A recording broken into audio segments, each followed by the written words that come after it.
የኔ ውዶች የኔ ወርቆች ዛሬ እኔ በጣም ሩቅ ቦታ ሄጃለሁ።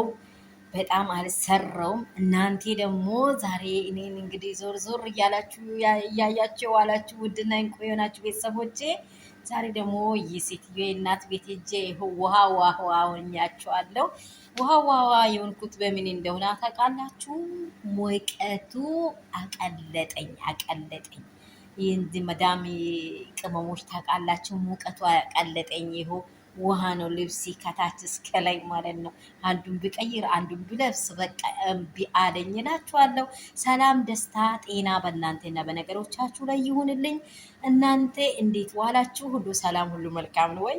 ቀኑ እንዴት ብሏል? እናንተ ጋር? እኔ ጋር ቀኑ ሰላም ነው። ዋይፋውም አሁን ነው የተሰጠኝ። እሱም ከሄደልኝ ይሄዳል፣ ካልሄደ ደግሞ እንደምንም እንትን አደርጋለሁ ብዬ አስባለሁ። ውድና ቅመም የሆናችሁ እንግዲህ ሩትዬ መተት ሰርታለች አብርሃም ላይ እያላችሁ ብዙዎች ይህን ወሬ እያነሳችሁ ነው። እባካችሁ ሩታ በባሏ ላይ አትሰራም። በቃ ጋሽዬ እኮ ቁርጥ የሆነ ነገር ተናግሯሉ አይደለ እንዴ? እናንተ ባሏ እኮ ነው፣ ሌላ ነገር አይደለም። እሱ ባሏ ነው። በቃ ባሏ ላይ አትሰራም። 4 ነጥብ። ሰዎች ለምንድን ነው ወደ ኋላ የምትጎተቱ? ወደ ኋላ የምታወሩት? መተት ምንድን ነው ራሱ? መተት ላይ ታምናላችሁ እንዴ? መተት ላይ የሚታምኑ ሰዎች እውነት እናንተ ከእግዚአብሔር ጋር አይደላችሁም። በየሃይማኖታችሁ ከእግዚአብሔር ጋር አይደላችሁም። በቃ መተት በህይወታችሁ ላይ ሊሰራ አቅም የሚያገኘው እናንተ ስትፈቅዱለት፣ ለሱ አሳልፋችሁ ራሳ። ከዚህም በፊት ይህንን ቪዲዮ እንደሰራው አውቃለሁ። ሩትዬ በባሏ ላይ አንዳች ነገር አታደርግም።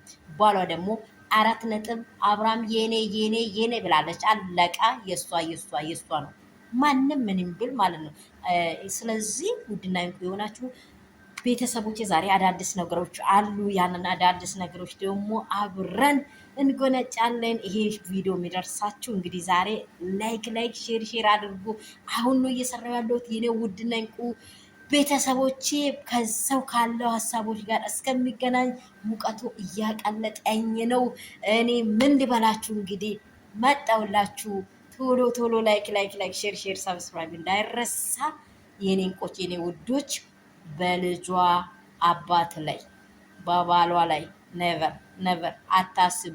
ኪያ ይህንን በኤፍሬም እና በሩታ ላይ እያወራኝ ነው። ተጠንቀቅ ኪያ ዩቱብ የምትባለው ተጠንቀቅ። የምር ይሄ ሰነድ እኮ እስከ መጨረሻ ተይዞ ይኖራል። አንተ ነገ ምን ትላለህ?